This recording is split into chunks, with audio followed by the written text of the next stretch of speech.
All right. Well, so Hans Hoppe, I think, although he gets a lot of criticism, I think unjustifiably, I think he's an extremely original and important thinker for people to read. I mean, one of the people whose books really changed my way of thinking. I mean, really jolted me into thinking in new and original and I hope exciting ways is Hans Hoppe. In fact, when I got my wisdom teeth pulled, I sat in bed and I'm all medicated up and I don't know where I am, and I'm trying to read his book called A Theory of Socialism and Capitalism. And my mother thought how quaint this was, that here's my little son trying his best to read this theoretical treatise. But I highly recommend Hoppe's work. Very, very original, extremely interesting.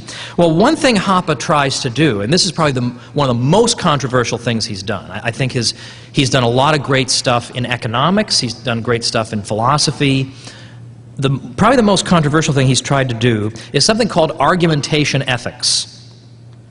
And the groundwork for argumentation ethics is the recognition of the following things. And I've described these things as scarcity and its implications.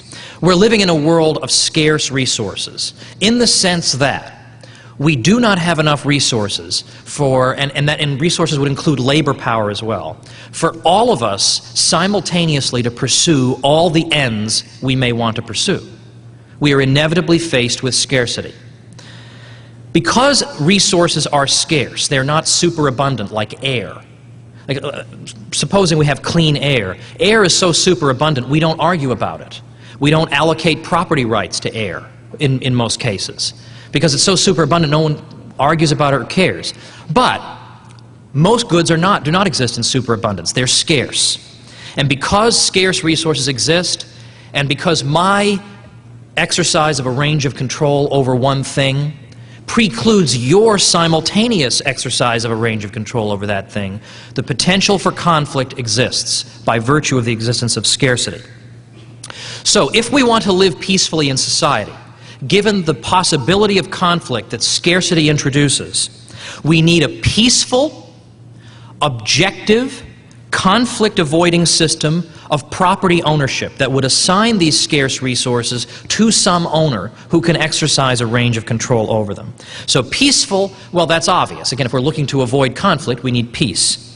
But also objective. Whatever it is that links me with the good that I exercise control over needs to be something that can be recognized by everyone, that is objective. It can't just be, I've got a feeling that I should own such and such. Well, you might have the feeling that you should own it, and that doesn't avoid conflict at all. So it needs to be an objective link between the person and the object owned in order to avoid conflict. So the system that we're looking for that will reduce conflicts is a system that is going to specify which individuals may exercise enforceable control over which things. Because if you have a right, it doesn't mean anything if you're not allowed to enforce it. I mean, you can talk all day long about your property rights while the government is bulldozing your house. So the ability to enforce the right is important. So this is what rights theory and interpersonal ethics are seeking to address. Now, I think it's also important as a preliminary step to observe that everybody, even thieves, even communists, even fascists, everybody presupposes a theory of rights and ownership. Everybody does. Because the communists are not saying nobody should own anything. They're not saying no one should exercise a range of control over anything. They're saying these people should exercise that range of control, not these exploiters. A thief is saying, I should have control over these goods because I'm big and strong and I've got a gun and I can take them from you, and you shouldn't. So in effect, he also has a theory. It's a crummy theory, but he does believe, he's not saying no one should exercise control over anything. Everybody's got some theory as to who should control property. Bureaucrats, governments, thieves, whatever, free individuals. Everybody's got some understanding of how ownership should be conferred. But what's controversial about Hans Hoppe's argumentation ethics is he's arguing that only the libertarian theory of property can actually be rationally justified. You can have a million theories.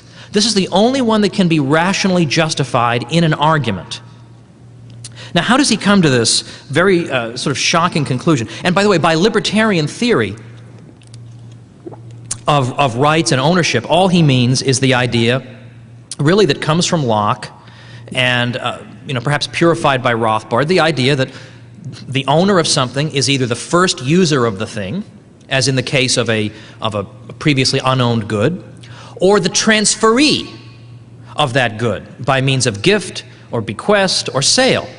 That's the libertarian theory of rights and property ownership. And he's arguing this is the only one that can be argumentatively justified. Now, according to Hoppe, any type of normative proposition you might want to advance has to be advanced in the course of an argument. We don't come into this world with normative arguments already emblazoned on our brains. We have to hear them.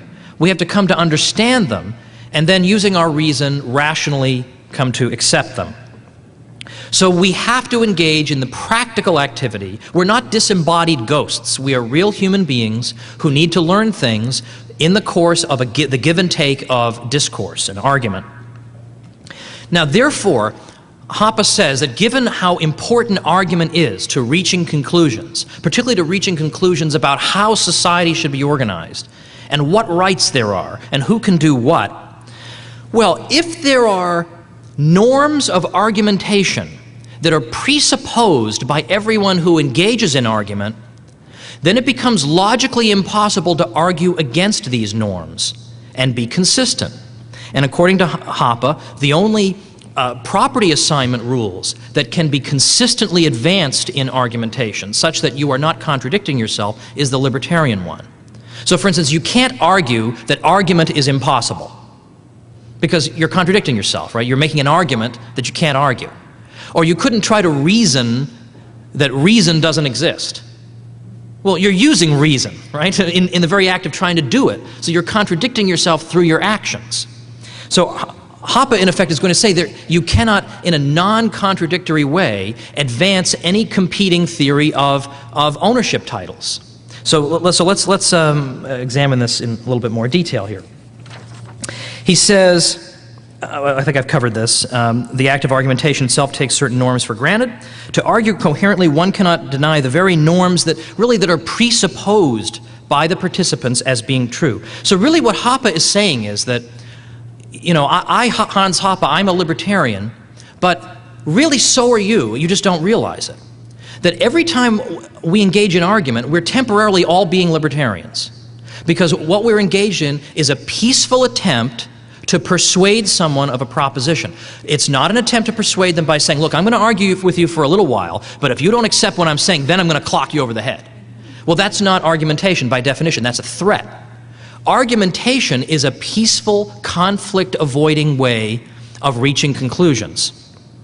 And so when you're engaged in it, you are, in effect, demonstrating your preference for peaceful, conflict-free paths to resolving disputes. And so when you're arguing, you are, in effect, giving voice and giving action to basically this very libertarian way of understanding that I am recognizing your right to control your body and listen to me, and I'm not going to hit you over the head, or otherwise I wouldn't be engaged in argument anymore. And I recognize my ability to exercise control over my body. So we're sort of taking for granted certain norms already as soon as we engage in argument. And we're convincing people through persuasion and with reason and with respect for that person's rational faculties and physical integrity. So what are these norms that are implied in the very act of argumentation? Well, the first such norm, I've already implied a couple, that we favor peaceful rather than violent resolutions of our disputes. But the first norm that he talks about is universalizability. And all that means is that if I'm going to propose a rule that I think people in society should follow, this rule has to be universalizable. That is to say, I need to be able to state the rule in such a way that it would apply universally to all people simultaneously. So, for example, if I were to say, I can hit you, but you can't hit me, that's not a universalizable rule. Because that's actually saying some subset of people, namely me, gets to hit you, but you don't get to hit me. This is not universal, because you're not able to exercise the same power that I'm able to exercise. This is what we would call a particularist rule that singles out an individual or a group of individuals, says we get to do certain things to the rest of you. Well, that's not a universalizable rule. because then that doesn't apply to the rest. So it's not universal, it's particularist. And the reason he argues that, what Hans is going to say here is that argumentation takes for granted the principle that the rules we live by are universalizable. And it takes that for granted because, number one, argumentation is a peaceful, conflict-avoiding activity. It does not involve violence, it involves persuasion only. Therefore, in principle, any argument we offer has to, in principle, be acceptable to all people. Otherwise, there'd be no way we could argue for it rationally. There'd be no way we could rationally expect everybody to accept a particularist norm. I get to hit you, but you don't get to hit me. It's very, very hard to expect people everywhere to accept that in argument. The only way you could get them to accept it is by enslaving them or drugging them or whatever. But under the terms of argumentation, which is a peaceful, non-coerced method of interacting, the only way you could expect somebody to accept a norm, a rule of living that's being proposed is that it would have to be universalizable. Or if it is particularist, the reason for the particularism would have to be understood to the reason. So, for example, authorized personnel only, that's a particularist rule. But there's an objective reason behind it that all of us can recognize. Like, I don't know what would happen if I went behind there because I don't know how to deal with electronics or something and I'd blow myself up. That's a rational, objective reason we can understand there. But unless there is some rational, universally acknowledgeable reason to justify a particularist rule, you can't. They have to be universalizable. Now, so right away, the universalizability, right away it rules out certain norms. Right away it rules out socialism. I can take from you, you can't take from me. Socialism doesn't even pass the first norm of argumentation. But universalizability is necessary but not sufficient. Because it's also universalizable to say everybody should get drunk on Friday night. Yeah, people are clapping for that, yeah. But likewise, it's also universalizable to say everyone should be executed for drinking on a Friday night. So universalizability is not sufficient, but it's a beginning. Now let's skip down to letter E. When we are engaged in argumentation,